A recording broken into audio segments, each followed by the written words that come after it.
Have you been experiencing an uneasy feeling about the modern church? Do you sense that there is something very wrong within the body of believers? Have you found yourself questioning the things that you've been taught about Scripture?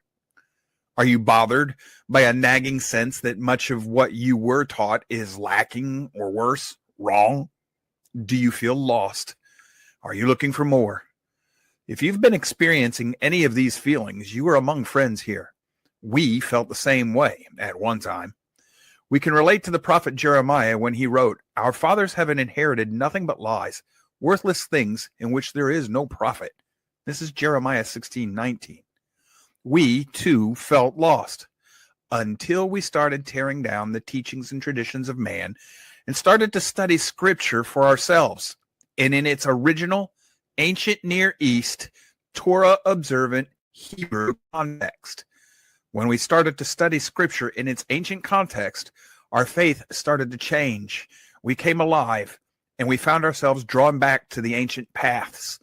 This is what Yahweh says: stand by the ways and seek and ask for ancient paths, where the good way is, and walk in it. Then you will find a resting place for your souls. But they said, we will not walk in it. This is Jeremiah 6:16. The Scriptures call this ancient path the way. This show is dedicated to serving the kingdom of Yahweh by sharing what we have learned about the way with others.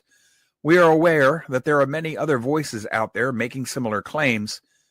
We just feel that many of those voices are seeking something other than to serve the kingdom, and that they do nothing but cause more confusion as a result. We make no claim to special revelation or anointing. We just try to avoid adding to the confusion by focusing on the Father, His Son, and their kingdom. We are lay people, but we are not without the necessary skills to do proper research. We do believe that Torah still applies to the believer, but we are not part of the Hebrew Roots movement. In fact, most Hebrew Roots groups would reject us. This is because we recognize that Torah is more than just the law of Moses. We are under the new covenant, and with a change in the covenant, there was a change in the way Torah applies to the believers. Search the Scriptures and pray for the wisdom necessary to better understand how the covenant has changed and how these changes govern the way Torah is to be applied to the life of the believer. Then, we try to live, as best we can in our modern world, according to these changes described and lived out by the Messiah and his apostles. And in everything we do, we strive to serve the Father, His Son, and their kingdom by serving other believers and helping to make stronger disciples as we go. Good morning. Welcome to We Who Are Lost. Today is Wednesday, July 8th, 2026. I am your host, Joe Bakanovic. We are going to finish our study in the book of Jeremiah today. Might go just a little long. We'll try not to, but it's possible. We got a few rabbits to chase along the way. Before we get going, though, today I'm going to tell you right now, we got a lot of stuff that we're going to cover that I don't claim to understand fully. At best, I understand it vaguely. I'm aware of, hey, this might mean a heck of a lot more than I think. This is interesting. Note this here, there. So just be forewarned. We're going to be reading some sections here that make me go, huh? So here we go. I'm reading out of the NASB 1995 version translation. Chapter 50, verse 1. The word which Yahweh spoke concerning Babylon, the land of the Chaldeans, through Jeremiah the prophet. Declare and proclaim among the nations. Proclaim it and lift up a standard. Do not conceal it, but say, Babylon has been captured. Bel has been put to shame. Marduk has been shattered. Her images have been put to shame, and her idols have been shattered. So that right there, those two lines there, that's Hebrew parallelism. This is the first place where we've got to do a little rabbit chasing. So I'm in Bible Hub. You can see right up here. I looked up Bel. Bel is a title used in the ancient Near East, particularly in Babylonia and Assyria cultures, to denote a deity of high status. The name Bel is derived from the Akkadian word Belu, meaning Lord or Master, like Baal or Baal means Lord or Master. In the context of the Bible, Bel is often associated with the chief god of Babylon, whose name is Marduk. The worship of Bel is mentioned in the context of idolatry and false gods, what the Israelites were warned against. So in other words, Bel Marduk is like saying Marduk El Elyon or whatever, God Most High or whatever. Interestingly enough, I looked it up in the dictionary of deities and demons in the Bible, a little bit of a thick book. It's only going for $600 and something if you want to buy it. That's the cheapest one on Amazon. Yeah, you heard me. $600 and something. So yeah, it's a good book. But in it, when I was looking up Bel, it's listed under Bel Marduk, but the root word here is Belial. And in the Mesopotamian region, Belial eventually becomes known as the proper name of the devil in their area. So this is not a good name, okay? And then I also looked up Marduk, still in the Bible Hub. Who is Marduk in the Bible? He's the principal deity over Babylon. And in the Bible, it says Yahweh crushes Marduk's head and all these other things. So we've already got other gods being this folks. This is Deuteronomy 32 worldview language right here. You are dealing with the other gods are real. They've been placed over other nations. They are not real gods. They're false gods. They're created spiritual beings who got too big for their britches and didn't do what they were told to do. Verse 3. For a nation has come up against her out of the north. It will make her land an object of horror, and there will be no inhabitant in it. Both man and beast have wandered off. They have gone away. So there's a nation going to come up out of the north. We need to look at something here. Out of the north. Here's Babylon. This is Babylonia at the height of, this is about the time that Jeremiah is writing, the height of the Babylonian power. And this is Media Persia, right? Well, Persia's down here on the right. This is Elam. We've read about that in Jeremiah, but Media doesn't really come from the north. Okay, to attack, it would be from the northeast, but I guess from the north, but Media's capital is over in this area here. And it would just kind of like be a straight attack from the east. So I don't understand why this says north, unless this is one of those. Remember, I've told you before in the prophets, a lot of times out of the north means from the place where evil comes. It's a way of saying the place from whence evil comes. That might be what's going on here, even though it's Yahweh sending this nation to attack Babylon. It would be the place from whence evil comes as far as Babylon's concerned. So I don't know. I'm going to tell you that a lot today, that I'm not exactly certain what I should make of this stuff. Yes, sir? Yeah, just looking at the wording of that in the following verses too, I would lean towards that understanding myself, because I don't think you're talking, geographically. You're talking more of, from where evil comes from, because that is common in the Bible. Yes. All right, verse 4. In those days and at that time, declares Yahweh, the sons of Israel will come, both they and the sons of Judah as well. They will go along weeping as they go, and it will be Yahweh, their Elohim, they will seek. Now, a lot of people claim that this is the return to Judea from Babylon. I don't know that I can go along with that. We have no record of the northern kingdom coming back to Judea at that time. We have no record of them coming back and picking up in their allotted lands in Samaria, in which case it wouldn't be Samaria anymore. It would go back to being Israel. I can't help but think that those lines there are far times prophecy, something that may or may not have happened yet, but I got a feeling it hasn't yet.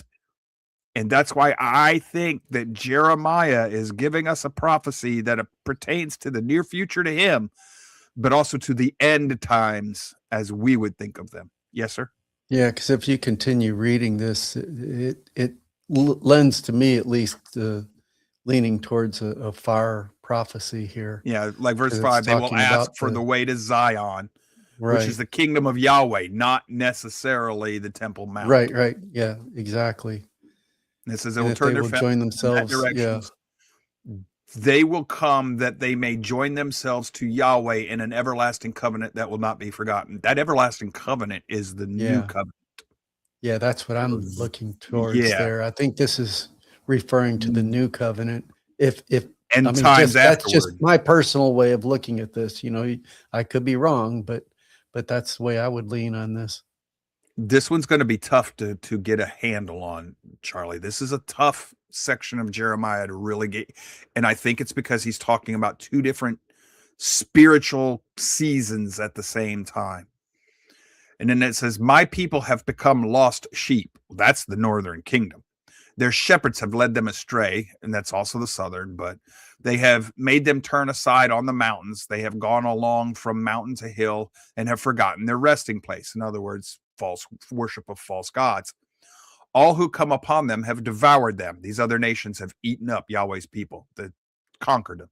And their adversaries have said, "We are not guilty, inasmuch as they have sinned against Yahweh, who is the habitation of righteousness, even Yahweh, the hope of their fathers." So the people who conquer Yahweh's people, they're saying, "No, we're not guilty of anything." Verse 8, "Wander away from the midst of Babylon and go forth from the land of Chaldeans. Be also like male goats at the head of the flock. For behold, I am going to arouse and bring up against Babylon a horde of great nations from the land of the north." Okay, a horde of great nations. That's not going to be Media or Medi Persia. That's going to be a bunch of great nations, or it could say a horde of Gentiles, Goyim, or Great Goyim, or whatever. Now, hold on to that, because this is probably a good time to show you what I'm looking at. If you've been following our Friday book study, all right, this is Assyria up in this area, and this is Media, and this is Persia, and Babylon is right here. So Babylon took Assyria, conquered Assyria. We know that from the Bible. And later, Media conquers Babylon, which will be all of the Babylonian, and then Persia conquers Media, and it becomes Meta-Persia. All right. So what we're going to end up with is the Persian Empire right here in that reddish-brown color. But eventually, these Scythians are going to come down and attack them. Now, the Scythians are they're a horde of different peoples. These are the Huns, or they're tied in with the Huns. But the Huns are not Scythians, and the Scythians are not Huns. And you're also going to have a group of people known as the Sarmatians who will be in there with them as well. Now, this says the Scythian migration comes from the east. That's not what the Greeks record. This is modern archaeology and modern people. That is not what the ancient Greeks record. The ancient Greeks record that the Scythians are the northern kingdom. And if you go to the ancient Greek writings, that's what these little arrows here from the Greek trade routes are about. And this area over here, the Danube River, this is Moshe land, Moshe Minor, Moses land. These are the northern kingdoms in this area, if you want to trace it that way. If you choose to look with secular eyes, you might say but the Scythians are the Huns. The Huns come from that area, but the Scythians and the Huns are different people. They will kind of meld together like a melding pot, and they will take over the Persian Empire eventually and create the Parthian Empire. The Parthian Empire is decidedly Hebrew when you research it, and it's been written out of history. It's there. You got to go look for it. And that's the thing. You've got to hunt for it to find it. So this is what's going on, and this is in prophecy. So when it talks about a horde of great nations from the land of the north, they do come from the north. The Scythians and the Huns and etc. in the Samaritans, Sarmatians or whatever. Not Samaritans, but Sarmatians or whatever. It's two letters different from the Greek word for Samaritan. Now, I understand that just because it's almost spelt the same way doesn't mean it's related. I got that. Except that in this case, it very well may be, because it's talking about the same people groups. So For behold, I am going to arouse and bring up against Babylon a horde of great nations from the land of the north, and they will draw up their battle lines against her. From there she will be taken captive. The arrows will be like an expert warrior who does not return empty-handed. Chaldea will become plunder. All who plunder her will have enough, declares Yahweh. So the Chaldea, the Babylonians, are going to be destroyed. Because you are glad, because you are jubilant, oh, you who pillage my heritage. These are, if you're going to boast for taking my people, because you skip about like a threshing heifer and neigh like stallions, your mother will be greatly ashamed. She who gave you birth will be humiliated. Behold, she will be the least of the nations, a wilderness, a parched land, and a desert. Because of the indignation of Yahweh, she will not be inhabited, but she will be completely desolate. Now, the area of Mesopotamia has stayed inhabited all the time, throughout history. But the capital of Babylonia, it's a ruin to this day. I can't remember his name right now, but the Iranian leader from back around 9/11, I can't remember his name now, but he was building a massive highway to the capital of ancient Babylonia, because he's expecting the return of his Mahdi, and that they're all going to flock there or whatever. He's one of the 12ers. But that area has been uninhabited since Babylonia fell. Largely uninhabited. Everyone who passes by Babylon will be horrified and hiss because of all her wounds. This is the same language used against Israel when she's going to be destroyed. Draw up your battle lines against Babylon on every side. All you who bend the bow, shoot at her. Do not be sparing with your arrows, for she has sinned against Yahweh. Raise your battle cry against her on every side. She has given herself up. Her pillars have fallen. Her walls have been torn down. For this is the vengeance of Yahweh. Take vengeance on her. And she has done to others, so do to her. Cut off the sower from Babylon, and the one who wields the sickle at the time of harvest. From before the sword of the oppressor, they will each turn back to his own people, and they will each flee to his own land. So Babylon is going to be totally destroyed. And Yahweh says that although other nations are going to do it, it's my work, it's my will. Then he says, Israel is a scattered flock. The lions have driven them away. That's the northern kingdom. They're scattered. The first one who devours him was the king of Assyria. That's how we know we're talking about the northern kingdom. And this last one who has broken his bones is Nebuchadnezzar, king of Babylon. Now we might be talking about Jacob. Okay. It's definitely the northern flock, but when it says Israel and it refers to him as one person, him, we're actually talking about the kingdom. So we're talking about Jacob. See, this is the context. When you start out, Israel is a scattered flock. The lions are driven away. The first one who devoured him was the king of Assyria. That tells me northern kingdom. But then it says, and this last one who has broken his bones is Nebuchadnezzar, king of Babylon. I'm talking about Jacob, the man Israel, his descendants. So we're talking about all tribes. Therefore, thus says Yahweh of hosts, the Elohim of Israel, behold, I'm going to punish the king of Babylon and his land, just as I punished the king of Assyria. And I will bring Israel back to his pasture, and he will graze on Carmel and Bashan, and his desire will be satisfied in the hill country of Ephraim and Gilead. Okay. That's going to be bringing all the tribes back to the Holy Land. A lot of people think that happened when they returned from Babylon. That was just the Jews, the southern kingdom, the king of Judea. We know that from prophecy. But now here's the one thing that I have a question about.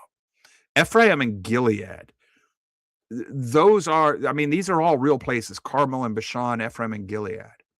But now Carmel and Bashan are known for different things.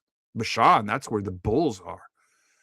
Basically, what this is saying here is Israel's going to dwell on the land that belongs to Satan. And then he'll satisfy in the hill country of Ephraim and Gilead. Gilead is where soothing balm is found, and Ephraim is the military might of. This might very well be a prophesy of the return of the people. Yes, I get that, earth shadow. But this might also be Israel will conquer Satan's kingdom and heal in the process. Now, you may not see that there if you're not familiar with the prophetic language in Carmel and Bashan, Ephraim and Gilead, and what they represent. And this is why you have to study the history of the Israelite nation, Chronicles and Kings and Samuel and all of this. So you see what these places represent, what they're connected to, the ideas. Verse 20, in those days and at that time, declares Yahweh, search will be made for iniquity of Israel, but there will be none, and for the sins of Judah, but they will not be found. For I will pardon those whom I leave as a remnant. Well, that is not the Old Testament. They were not pardoned until the New Covenant. So we are not talking about a near prophecy for Jeremiah here. This has got to be an older one. Again, against the land of Merathaim, go up against it, and against the inhabitants of Pekod, slay and utterly destroy them, declares Yahweh, and do according to all I have commanded you. All right, so I looked this up. What the heck is this? Merathaim and Pekod. It's immediate literary context. This is the Babylon. It's already pronounced judgment on all these places. So now it's pronouncing judgment against Babylon. And right here, 50 verse 21 is a military summons most naturally addressed to the Medo-Persian coalition on 539 BC that pinpoints Merathaim and Pekod as representative strongholds inside Babylon's territory that must fall. So what we're being told is these are strongholds within Babylon. And then Merathaim is just probably a way of saying, or a prophetic reference to Babylon itself, the nation of Babylon. So I looked them up. I wanted to know what they're referring to. And that's the best I could find. A lot of this is not necessarily geographical locations. This could be spiritual connotations. It says, the noise of battle is in the land and great destruction, how the hammer of the whole earth has been cut off and broken, how Babylon has become an object of horror amongst the nations. I set a snare for you, and you were also caught, O Babylon, while you yourself were not aware. You have been found and also seized because you have engaged in conflict with Yahweh. So all of this is happening because Yahweh sees Babylon as being in war with him, both physical on the earth and spiritually. Yahweh has opened his armory and has brought forth the weapons of his indignation. For it is a work of Yahweh, Elohim of hosts, in the land of Chaldeans. In other words, hey, world, pay attention. All of this that's happening to Babylon, this is Yahweh's hand. So he is now talking to the Babylonian king the same way he did to Pharaoh with the plagues. He says, hey, Pharaoh, this is me doing this. You pay attention, you'll know me. Because Pharaoh said, who's Yahweh? I don't know him. Why should I listen to him? And Yahweh turned around and said, I'll show you why. And Pharaoh said, okay, get out of my country, because now I fear Yahweh. Well, Yahweh's telling the kings of Chaldea, the Babylonians, the same thing. You didn't want to fear me? You want to make war against me and my people? Okay, I'll show you who El Elyon is. It says, come to her from the farthest border, open up her barns, pile her up like heaps, and utterly destroy her. Let nothing be left to her. Put all her young bulls to the sword, let them go down to the slaughter. Woe be upon them, for their day has come, the time of their punishment. This right here, the day of the Lord, or the day of Jeziel, or whatever, the day of their day has come. It's a cultural reference to when the time comes. A lot of people think it's a specific day, 24-hour, not necessarily. Okay, be careful. That's an idiom. And then it says, there is a sound of fugitives and refugees from the land of Babylon to declare in Zion the vengeance of Yahweh, our Elohim, vengeance for his temple. All right. So this is possibly the Judeans returning from Babylon to Judea. The problem is they weren't freed during this battle. They were freed by Cyrus after they had become part of the conquest of the Medo-Persians. So those refugees, I don't think that's what this is talking about. If we keep reading carefully in this chapter and the next one, I think this is come out of Mystery Babylon, my people, to declare in Zion the vengeance of Yahweh, vengeance for his temple, meaning his body, the body of the Messiah, the temple now being all his believers. I think this is Revelation, book of Revelation language. It says, summon many against Babylon, all those who bend the bow, and camp against her on every side. Let there be no escape. Repay her according to her work, according to all she has done. So do to her. If you live by the sword, you die by the sword. For she has become arrogant against Yahweh, against the Holy One of Israel. Folks, this will apply to us too today if we don't watch it. Therefore, her young men will fall in the streets, and all her men of war will be silenced in that day, declares Yahweh. Behold, I am against you, O arrogant one, declares Yahweh of Elohim of hosts. For your day has come, the time when I will punish you. The arrogant one will stumble and fall, with no one to raise him up. And I will set fire to his cities, and it will devour all his environs. Thus says Yahweh of hosts, the sons of Israel are oppressed, and the sons of Judah as well. The two different kingdoms are being named. They are not one. And all who took them captive had held them fast. They have refused to let them go. Their Redeemer is strong. Yahweh of hosts is his name. He will vigorously plead their case so that he may bring rest to the earth, but turmoil to the inhabitants of Babylon. Folks, I thought it was Jesus was the Redeemer of Yahweh's people. See? The Bible continuously mixes Yahweh and the Messiah, and the word of Yahweh, the angel of Yahweh, intertwines them. A sword against the Chaldeans, declares the Yahweh, and against the inhabitants of Babylon, and against her officials and her wise men. A sword against the oracle priests, they will become fools. A sword against her mighty men, and they will be shattered. A sword against their horses and against their chariots, and against all the foreigners who are in the midst of her, and they will become women, meaning weak and frightful. A sword against her treasures, and they will be plundered. A drought on her waters, they will be dried up. For it is a land of idols, and they are made over fearsome idols. Therefore, the desert creatures will live there along with the jackals. The ostriches will live in it, and it will never again be inhabited or dwelt in the generation to generation. This is Isaiah language again. As when Elohim overthrew Sodom and Gomorrah with its neighbors, declares Yahweh, no man will live there, nor will any son of man reside in it. And that particular, the capital, has been in like that pretty much ever since. Behold, a people is coming from the north, a great nation and many kings. A great nation and many kings. This very well might represent the Scythians, the descendants of the northern tribe. Many kings will be aroused from the remote parts of the earth. They seize their bow and javelin. They are cruel and have no mercy. Their voice roars like the sea, and they ride on horses, marshaled like a man for the battle against you, O daughter Babylon. And why do I say this? You know, say, well, it was the Medo-Persians that did this, Joe. If this is a near and far prophecy, this is the battle of Gog and Magog being discussed as well, folks.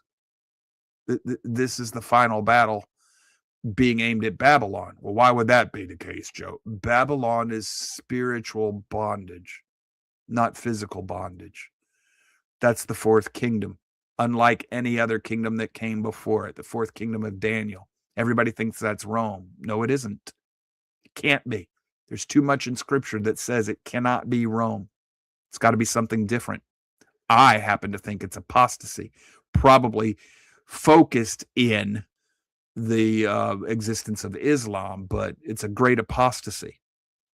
That's my opinion. But this strikes me as end times language. And it continues. It says, they seize their bow and their javelin. They are cruel and have no mercy. Their voice roars like a sea, and they ride on horses, marshaled like a man for battle against you, O daughter of Babylon. The king of Babylon has heard the report about them, and his hands hang limp. Distress has gripped him, agony like a woman in childbirth. Behold, one will come like a lion from the thicket of Jordan to a perennial watered pasture. For in an instant I will make them run away from it, and whoever it is chosen I will point over it. For who is like me, and who will summon me into court? And who then is shepherd who can stand before me? So Yahweh saying there's none like me. But now here,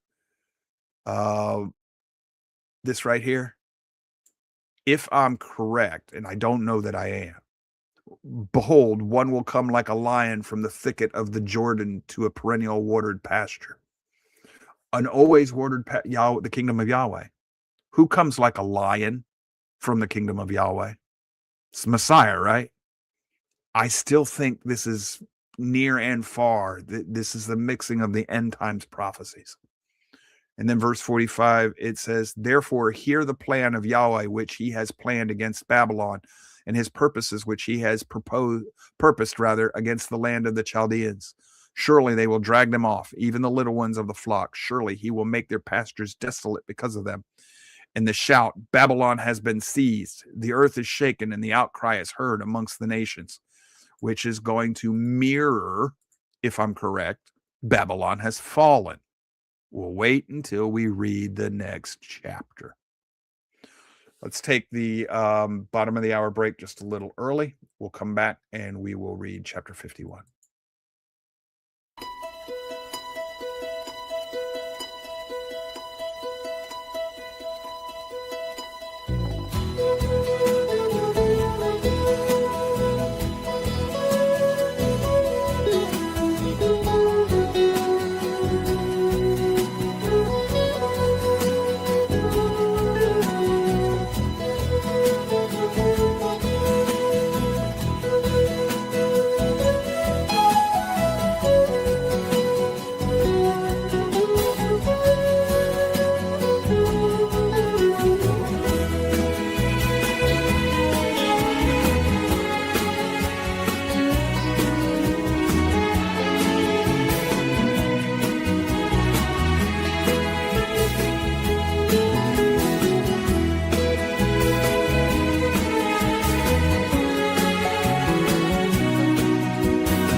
So Natasha was talking to us in the break, and she says she sees fireflies everywhere in her reading, our reading and study here of Jeremiah. That's good. When you start connecting it to other things you've read in the Bible, that's your mind starting to put the bigger picture that Yahweh is painting for you together. These things are connected, and that's what Drew Johnson calls the pixelated picture. The what I call the puzzle pieces, the little parts of pixels on a screen, or the puzzle pieces of a jigsaw puzzle. It's the same metaphor. It's just that he's younger than I am, so he thinks LCD screen and I think jigsaw puzzle. So, all right, back to where we were at with Jeremiah chapter 51. Thus says Yahweh, behold, I'm going to arouse against Babylon and against the inhabitants of Leb-Kamiah the spirit of a destroyer. Oh, let's look this Leb-Kamiah thing. Don't make too much of this, but be aware of it, okay? Lebkamaya is a cryptic term found in the book of Jeremiah, specifically in Jeremiah 51:1. The term is part of a prophecy against Babylon and is understood to be the form of Atbash cipher, a type of Hebrew code where the alphabet is reversed. In this cipher, Lebkamaya translates to Chaldea or Babylon. This cryptic usage underscores the prophetic message against Babylon, emphasizing the divine judgment that has come upon the city. So you see, there are many different ways that the Hebrews hide things in their scriptures that if you don't know the culture, you won't quite understand. So it says, against the inhabitants of Babylon, the spirit of a destroyer. I will dispatch foreigners to Babylon that they may winnow her and may devastate her land. For on every side they will be opposed to her in the day of her calamity. Let not him who bends his bow bend it, nor let him rise up in his scale armor. So do not spare her young men. This right here is actually one of the proofs that your Bible is real. It mentions the type of armor that was actually used in that day and age. It's little rings of metal, and you mesh them together, scale armor. Devote all her army to destruction. They will fall down slain in the lands of the Chaldeans and pierce through in their streets. For neither Israel nor Judah has been forsaken by his Elohim, Yahweh of hosts. So in the Old Testament, Yahweh did not forsake the two nations, the two brides, the divorced and married bride. Divorced is Israel, married is Judah. Although their land is full of guilt before the Holy One of Israel, flee from the midst of Babylon, and each of you save his life. Do not be destroyed in her punishment. Get out, come out of her, my people. Do y'all see this? For this is Yahweh's time of vengeance. He is going to render recompense to her. Babylon has been a golden cup in the hand of Yahweh, intoxicating all the earth. The nations have drunk of her wine. Therefore, the nations are going mad. Suddenly, Babylon has fallen and been broken. Wail over her. Charlie, does this remind you of the language in the book of Revelation about the harlot with her golden cup and Babylon, mystery Babylon, Oh, yeah. drunk, and then she destroyed in a hurry, and all the nations wailed over her? Yeah. Okay, so be careful with this, folks. This could be a far prophecy. It could be a prophecy that's repeated, because prophecies tend to repeat. And this is also proof that the book of Revelation draws all of its imagery straight from the Old Testament prophets. And it does. So, all right. And bring a balm for her pain. Perhaps she may be healed. We applied healing to Babylon, but she was not healed. Forsake her and let us each go to his own country. For her judgment has reached to heaven and towers up to the very skies. Her judgment this is the Tower of Babel, folks. Okay, which is in Babylon. Yahweh has brought about our vindication. Come and let us recount in Zion the work of Yahweh, our Elohim. Recount in Zion. That's not necessarily the Holy Lands. That could be the kingdom of Yahweh. Sharpen the arrows, fill the quivers. Yahweh has aroused the spirits of the kings of the Medes. So now we know that Medes, before Persia, before Medid Persia, when it's just the Medes, they're going to conquer Babylon. Because his purpose is against Babylon to destroy it. For it is the vengeance of Yahweh, vengeance for his temple. Now, this is probably a reference both to the temple in Jerusalem and his people. Lift up a signal against the walls of Babylon. Post a strong guard. Station sentries. Place men in ambush. For Yahweh has both purposed and performed what he spoke concerning the inhabitants of Babylon. O you who dwell by many waters, abundant in treasures, your end has come, the measure of your end. Remember, Babylon dwells by many waters, that type of language in the book of Revelation, by many peoples. It doesn't necessarily mean water. It can mean you who dwell by many peoples or in the midst of many peoples. Yahweh of hosts has sworn by himself, surely I will fill you with a population like locusts, the locust in the book of Revelation. And they will cry out and shout victory over you. Locusts will devour, eat up your land. Yes. Ooh. Yeah, but as I'm reading this, it's the newspaper today for this land. Yes. So, ooh. Now, a lot of th- people this, think that we are New Babylon. I don't think so. I don't think so. Remember, the Babylonians came against Yahweh's people in their land. And if it's Gog and Magog, they will come against Israel in its own land and a time of peace when it has unwalled cities. It's not ready for war. That was 9/11, folks, by the exact same people who destroyed the northern kingdom in the first time, the Assyrians. yeah. Mm. Interesting. Which is Isaiah 9, the harbinger. If you're looking for a clear picture, don't. If you're looking for little pixels that seem to fit into a picture that you can't quite see, bingo. That's the idea. Verse 15, it is he who made the earth by his power, who established the world by his wisdom, and by his understanding he stretched out the heavens. Wait a minute, I thought that was Yeshua. All that was made by Mashiach. No, that's not what it says. It says all that was made through him. Oops. How's that work? I just highlighted in this in green, just as a quick aside. The scriptures in the Old Testament do give you a conceptual basis for thinking in terms of the Trinity. Although they are not three separate people. They are, but they aren't. Now, if you figure out how that works, and let me know.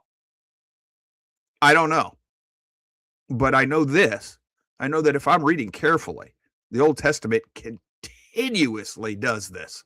Mixes the Father, the Son, and the Holy Spirit, or how we would look at them, as being one and the same, yet separate. Got me on that one. I just know that it is not a New Testament or Christian church invention. The concept is in your Old Testament.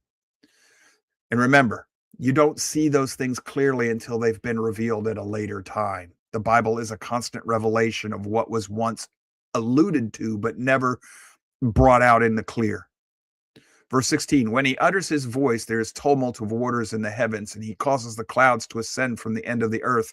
He makes lightning for the rain and brings forth the wind from his storehouses. Folks, when Messiah talked to the storm and told it to be still, he was demonstrating that he is Yahweh. This right here, this language right here, that belongs only to Yahweh. So if he can still the storm, he's Yahweh. So when people tell you Jesus never claimed to be Yahweh, no, he didn't. He just demonstrated it. He just showed you in plain language, I'm Yahweh. All mankind is stupid, devoid of knowledge. Every goldsmith is put to shame by his idols, for his molten images are deceitful, and there is no breath in them. They are worthless, a work of mockery. In the time of their punishment, they will perish. Folks, this right here, this is Paul, book of Romans, chapters 1 and 2. The portion of Jacob is not like these, for the maker of all is he, and the tribe of his inheritance, Yahweh of hosts, is his name. The portion of Jacob, meaning Yahweh, is not like these false gods. Yahweh is Jacob's portion. That is Deuteronomy 32 language, plain and simple, no way around it. So to the Christians today that say, Heiser was a heretic for teaching the Deuteronomy 32 worldview, it's right there in Jeremiah. Moses has a second witness. You're done. Oh, by the way, that's Yahweh talking. It's through Jeremiah.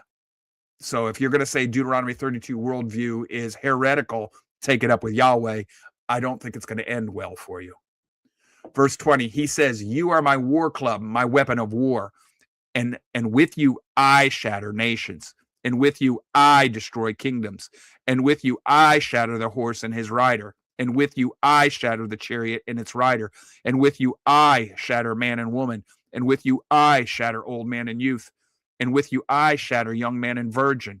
And with you, I shatter the shepherd and his flock. And with you, I shatter the farmer and his team. And with you, I shatter governors and prefects. He's talking about his people. He does these things with his people.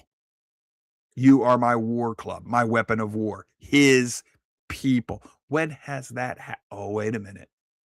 In modern times, if J.H. Allen is correct and Israel moved to England, throughout all that time, the English Empire did all these things throughout the world. And then they lost Ephraim and Manasseh, their military might, and the United States became the most powerful nation that has ever existed. and did all of these things, especially in the United States before it became corrupted.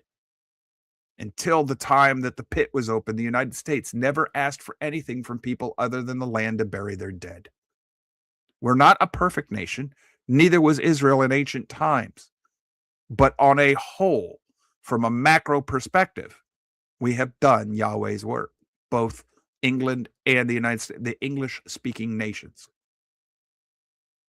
I see where Alan's coming from here in Jeremiah. Jeremiah continues, but I will repay Babylon and all its inhabitants of Chaldea for all their evil that they have done in Zion before your eyes, declares Yahweh. All the evil they have done in Zion. Okay, now is that going to be all the evil they did in Judea, or all the evil they have done in Yahweh's kingdom throughout history, or both? I'm going to leave you to decide for yourself. I don't know, but I think it's both. Behold, I am against you, O destroying mountain. That means kingdom, who destroys the whole earth, declares Yahweh. That was not Babylon. Not even in the times of Jeremiah, Egypt was not destroyed by Babylon. So that this is something different. And unless, of course, this is end times prophecy. And I will stretch out my hand against you and roll you down from the crags, and I will make you a burnt out mountain. They will not take you even a stone for a corner, nor a stone for a foundation, but you will be desolate forever, declares Yahweh. Lift up a signal in the land, blow a trumpet amongst the nations, consecrate the nations against her. Summon against her the kingdoms of Ararat, Minni, and Ashkenaz. Appoint a marshal against her. Bring up the horses like bristly locust. Okay, right here, this section. Bring up the horses like bristly locusts. Those locusts that come up out of the pit, they may be demonically, because they come from the pit. They're demons, but they will influence humans. I think they're jihadists, but they could be anybody that devours Yahweh's people. But now this section right here, summon against the kingdoms, Ararat, Minni, and Ash. Okay, Ararat. Ararat is mentioned in the Bible primarily in context of the account of Noah's Ark. What's that got to do with any? It's part of Turkey, mountains of Ararat, right? Okay, folks, that's where the Scythians are going to come from.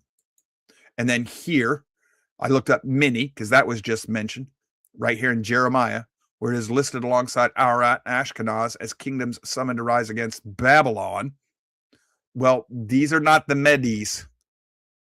So I don't know what's going on here. Okay, geographical Minni is generally identified with the region ancient Armenia, located in the highlands surrounding the upper reaches of the Tigris and Euphrates River. That's exactly where the northern kingdom was put. Right there. That's where they were put. Before they cross over the Caucasus Mountains and become Caucasians and become Scythians, that's where they were put. And then the Ashkenaz. Ashkenaz is a biblical, okay, well, these are people from Japheth, right? Well, maybe not. Historical geographical context. The identification of the Ashkenaz has been a subject of scholarly debate. Traditionally, Ashkenaz, Ashkenazi Jews, has been associated with a region in the vicinity of the Black Sea, possibly linked to the Scythians or other Indo-European tribes. Some historical sources suggest a connection to the area known as Phrygia in Asia Minor. In later Jewish tradition, the term Ashkenaz comes to be associated with the Jewish communities of Central and Eastern Europe. This usage, however, is a post-biblical development and reflects the migration and settlement pattern of Jewish population in the medieval period.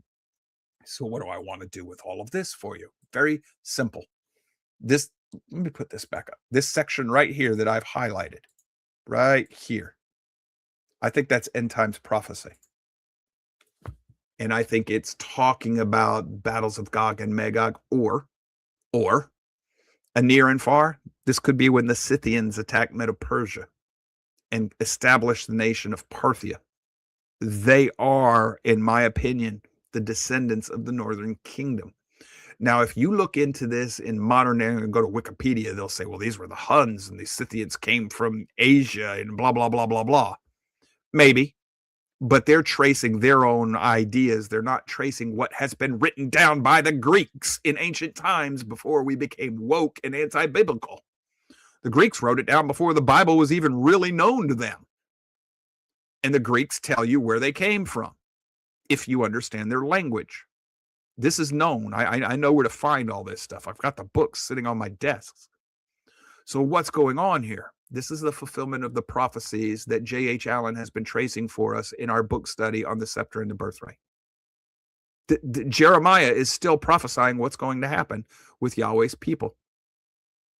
And the Ashkenazis, very likely what has happened is that area there, the Sarmatians, the Huns, and the Scythians, as well as the native people that were there when these three people groups moved in, what the modern scholars are doing is treating them as they're all the same. They're not.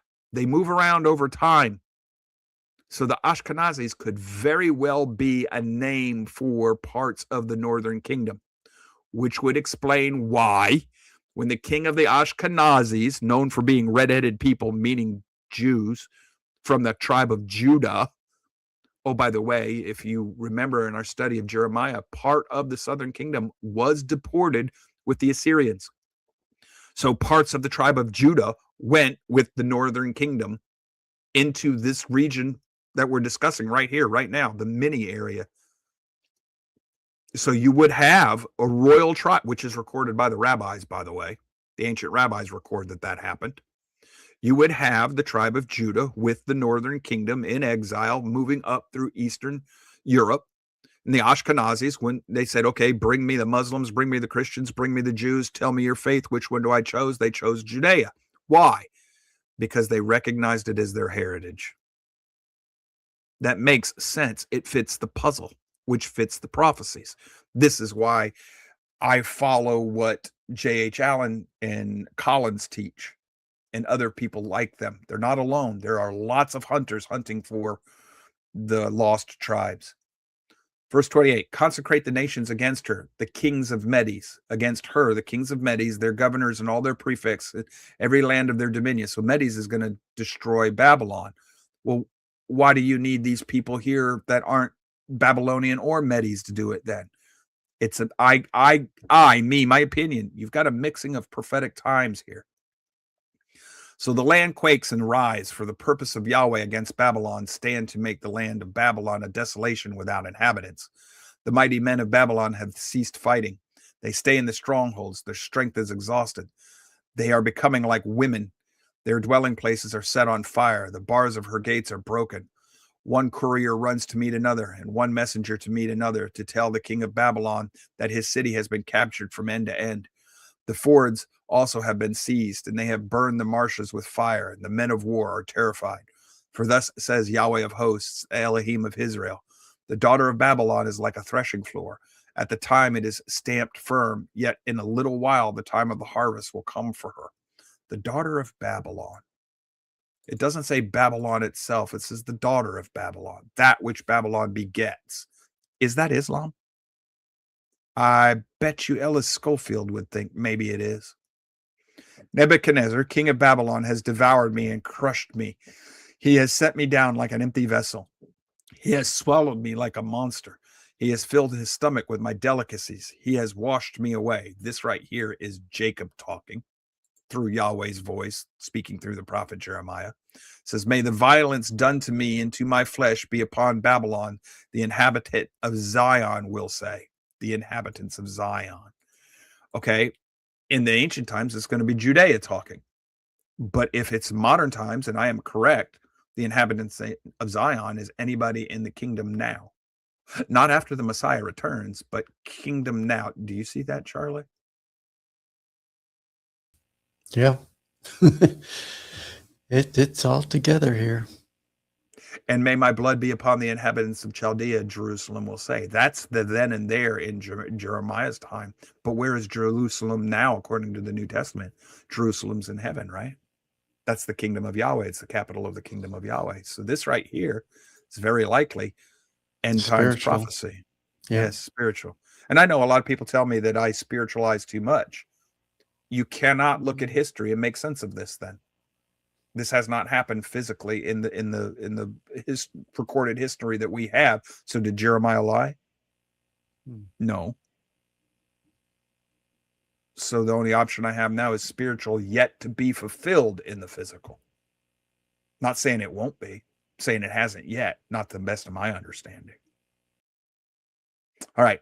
Therefore, thus says Yahweh, behold, I am going to plead your case and exact full vengeance for you, and I dry up her sea and make her fountain dry. He's going to plead the case for Zion, for Jerusalem.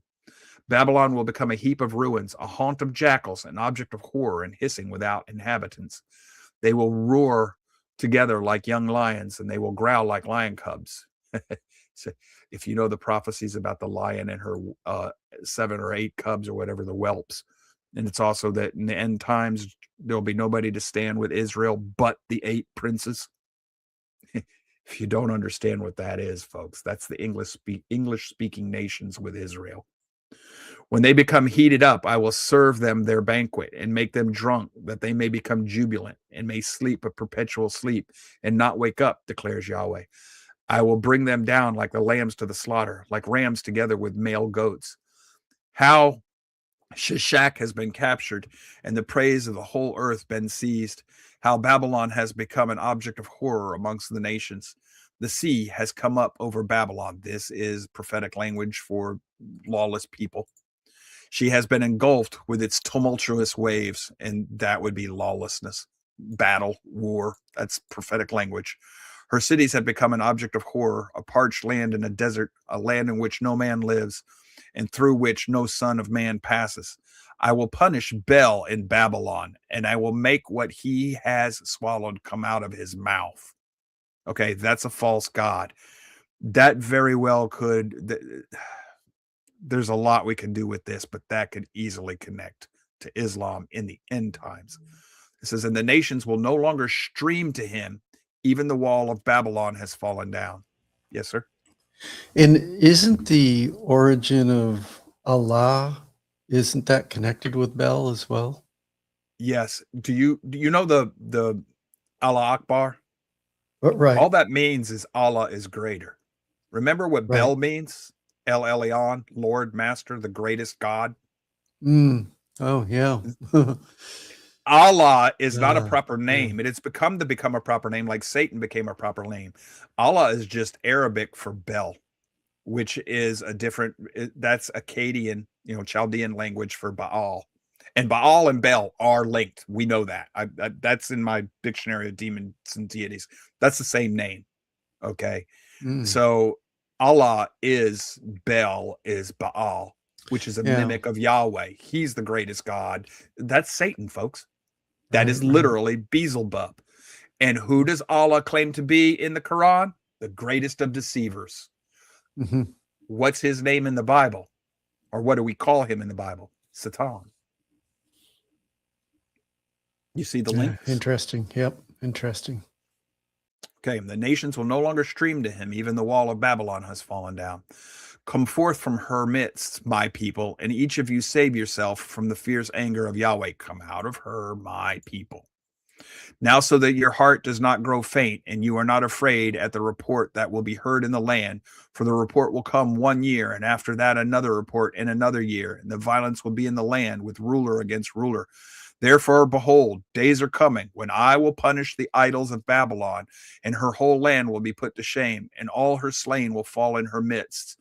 Then heaven and earth and all that is in them will shout for joy over Babylon, for the destroyers will come to her from the north, declares Yahweh.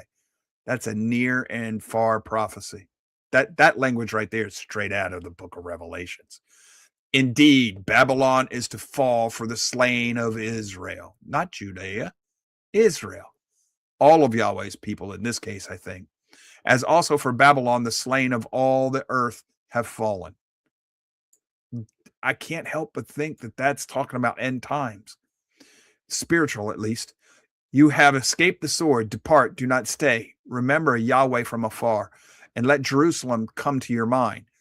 We are ashamed because we have heard reproach. Disgrace has covered our faces, for aliens have entered the holy places of Yahweh's house.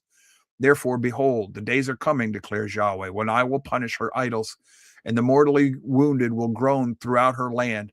Though Babylon should ascend to the heavens, and though she should fortify her lofty strongholds, From me, destroyers will come to her, declares Yahweh. Does that not sound like Isaiah talking about Satan, ascend on high and everything? The sound out of an outcry from Babylon and of great destruction from the land of the Chaldeans. For Yahweh is going to destroy Babylon, and he will make her loud noise vanish from her, and their waves will roar like many waters. The tumult of their voices sounds forth, for the destroyer is coming against her, against Babylon, and her mighty men will be captured. Their bows are shattered, for Yahweh is Elohim of recompense. He will fully repay. I will make her princes and her wise men drunk, her governors, her prefects, her mighty men, that they may sleep a perpetual sleep and not wake up, declares the king, whose name is Yahweh of hosts. I thought Yeshua's name was king. Let's do this one. Thus says Yahweh of hosts, the broad wall of Babylon will be completely razed, and her high gates will be set on fire, so the people will toil for nothing, and the nations become exhausted only for fire. The message which Jeremiah the prophet commanded Sariah the son of Neriah, the grandson of Maaseiah, when he sent Zedekiah the king of Judah to Babylon in the 4th year of his reign. Now Sariah was quartermaster. So Jeremiah wrote in a single scroll all the calamity which would come upon Babylon, that is, all these words which have been written concerning Babylon. Then Jeremiah said to Sariah, as soon as you come to Babylon, then see that you read all these words aloud and say, you, O Yahweh, have promised concerning this place to cut it off, so that there will be nothing dwelling in it, whether man or beast, but it will be perpetually desolate. As soon as you finish reading the scroll, you will tie a stone to it, throw it into the middle of the Euphrates, and say, just so shall Babylon sink down and not rise again because of the calamity that I am going to bring upon her, and they will become exhausted. Thus far, the words of Jeremiah. Thus far are the words of Jeremiah. So they prophesy over the land that's going to be destroyed, and then give a physical representation. See, you're going to sink out of sight. All right. Let's take a 3-minute break. We'll come back and we'll finish Jeremiah. The last chapter won't take us very long. We'll take a 3-minute break. We'll come back and we'll finish it.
All right, we're back. We're in chapter 52 now.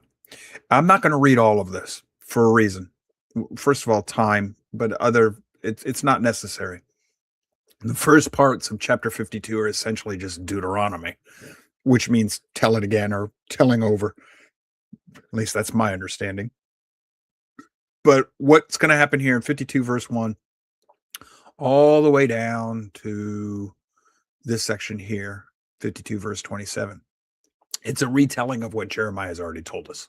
In this year, so and so became king, and this year he was evil, et cetera, et cetera. And that person replaced him, and Babylon came. And it's a retelling of everything. The only thing it does is it adds a little detail of what parts of the temple were carried away to Babylon, what tools and what things. Certain things were not mentioned. That's important. Like the ark and a few of the other things are not mentioned in the carrying away and the looting of the temple, meaning that they were probably protected. We don't know, but they're lost in history at that point. So I want to pick up here, chapter 52, verse 27. It says, Then the king of Babylon struck them down and put them to death in Ribble in the land of Hamath. So Judah was led away into the exile from its land. So Judah, in that day, no. Pay attention to verse 28. And from there on, these are the people who Nebuchadnezzar carried away into exile in the 7th year, 3023 Jews. There were other people who probably got carried away, but he mentions the Jews. In the 18th year of Nebuchadnezzar, 832 persons from Jerusalem. In the 23rd year of Nebuchadnezzar, Nebuzaradan, the captain of the guard, carried into exile 745 Jewish people. There were 4,600 persons in all. Okay, why does he differentiate between Jews and persons? If you go to The Hidden Beast 2 by Ellis Schofield and you read that book, he has a chapter in there where he puts pieces of this puzzle together. Where Jeremiah says Jews, it is very likely he means Levites. And the reason that Ellis Schofield believes this is because up until this last deportation, they were still worshiping on the Temple Mount. But when the 745 are removed, there's no more reference to worship on the Temple Mount. Why would that be? There are no more Levites left in the land. That is, Charlie, do you think Schofield made a reasonable assumption with that? That could very well be. Well, it's important because he pins the rest of his calculations to that date. Right. To the 23rd year of Nebuchadnezzar. That's when he starts counting parts of Daniel's weeks. Yeah, because it does make sense, because that's when like you said, the sacrifices, the temple and such ceased. Yep. And that is recorded in your scriptures. That's a significant historical event. Okay. And you can just stay there. I'll finish this up and then I'll let you make your comments here or anything you have to say. But it says, Now it came about in the 37th year of the exile of Jehoiakim, king of Judah, in the 12th month, on the 25th of the month, that evil Merodach, king of Babylon, in the first year of his reign, showed favor to Jehoiakim, king of Judah, and brought him out of prison. Remember, this is a prophecy Jeremiah has already said, that in Babylon, this king would live out all his days in a little bit of comfort. It says, Then he spoke kindly to him and set his throne above the thrones of the kings who were with him in Babylon. So above all the other kings that had been captured and dragged to Babylon. So Jehoiakim changed his prison clothes and had his meals in the king's presence regularly all the days of his life. For his allowance, a regular allowance was given him by the king of Babylon, a daily portion all the days of his life until the day of his death. Well, first of all, Jeremiah couldn't possibly have known this, so this isn't editing. But this tells us that the prophecy Jeremiah gave us over this king was fulfilled. It's verifying what Jeremiah told us. All right, that wraps our study in Jeremiah. Charlie, impart wisdom, sir. Wow. Yeah. Or if you would rather say words. Yeah, I can maybe say a couple words, but I see where, these ones were tricky, and in a lot of places it may be, yep, and that too. So, these are things where we'll just have to see how things I play out. told Charlie in the pre-show that today he was going to get to hear me say one of his favorite things for me to utter. I don't know. No, And you got yeah. to hear it a lot today. Oh, there we go. Okay. Yep. All right. Ratings time. It's puppy cam. Yeah, for those who don't know, this is Annie. She's our youngest miniature schnauzer. She's also daddy's girl. So she thinks I better than sliced bread. So do you have any other comments or thoughts on Jeremiah? Do you think No, this was a good study though. do you believe that Jeremiah does tell us that the houses were split? Oh, absolutely. I mean, that's clear. I mean, that's something that's clear throughout the Bible if you read it carefully. And that makes a difference in how we understand the scriptures, doesn't it? Especially prophecy. A big time. Yeah. And remember, Big folks, difference. the Messiah said he was sent but to the lost sheep of the house of Israel. Yes. Now he's going to go find the lost sheep. Yahweh says they're not lost. He knows where every one of them is. So what does he mean by lost? He means spiritually lost. They're dead. Mm-hmm. So, are we talking about Hidden Beast 2? You can also get that. You can download a PDF of it from Ellis Schofield's home website. Yeah, she put that link up as well. Okay, good. But, yeah. His family made all his works free. Yeah. Thank you for that. Yeah. If you go through the Hidden Beast 2, his book Sozo is the same material, but Hidden Beast 2 is better. Sozo assumes you've read Hidden Beast 2. You read Hidden Beast 2, and then you read False Prophet and Islam in the End Times. Read those three, and then come back and tell me that you think the fourth beast is Rome. Right. Yeah. He makes some, especially like the little horn that pulls up the three horns and does away with them and throws them away. Folks, that is literally the fourth Imam, the first blood relative of Muhammad, saying that the first three caliphs before him no longer existed. It's literally what he did. And then, 10, everybody's talking about economic zones and everything. That's how many caliphs you've had since Muhammad. You had 10 caliphs plus Muhammad. They're waiting for the 12th, who never existed. He's a mythical figure. So you only have 10 people, kings, that were never given a nation, a kingdom. Anyway, it's up to you. You decide. I'm done with this study. What I'm going to do tomorrow, I don't know. Tomorrow's Thursday. I have not figured out what I'm doing tomorrow. Friday, I will not be here. It is up to Charlie whether or not he wants to do a show. That's up to him. I dropped a bee in his bonnet yesterday. I may do a little bit of Hebrew stuff, and it probably won't be a full hour show. It might be. I'll do a little bit of the lesson part of it. Will probably only be a half an hour, but then I might just sing and flap dance my jaws a little bit, but probably won't be a full hour. But we'll see how it works out. The class likes you better than me, man. You're the TA. Yeah, well, you're easy to like, man. You're not an acquired taste. That's me. Yeah, but how many people? By the way, Hebrew.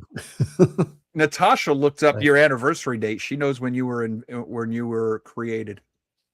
Well, that was the OG Charlie. Yeah, that wasn't me, Charlie, though. Yeah. Well, you took over.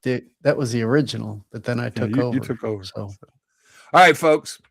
We're going to get out of here. We appreciate you. We hope that you enjoyed our study. No, we are not experts on any of this. We are laymen, but we are capable. We've got the skills. We know how to do our research. And we try very hard to differentiate between when we think we're on solid ground and when we're expressing an opinion. And you make of it what you will, because the scripture says you have to work out your own salvation. That's your job. Doesn't mean you're earning it. Doesn't say earn your own salvation. Work it out means live it out, to wrestle with Yahweh on your own. So you've got to be your own Israel, your own version of Jacob wrestling with Elohim. So hopefully this study will benefit you. If you like what we're doing, hit the like buttons, please. That helps. It also helps if you'll comment, even if all you do is say here or present when you first start watching the show. Share the show if you like what we're doing, if you think it's useful. We've got a whole playlist now for this series, and it'll all be put up in there before the end of the day. And that's about all I have for you. We thank you. We love you. We appreciate you being here. We'll see you next time. Hopefully tomorrow, if not Friday, for the Scepter and the Birthright. Whoa, no. I goofed. I'm just so used to saying that. I won't be here Friday. Charlie probably will be for Hebrew stuff. So till I see you again, hopefully tomorrow, if not Monday for Manic Monday. Bye-bye.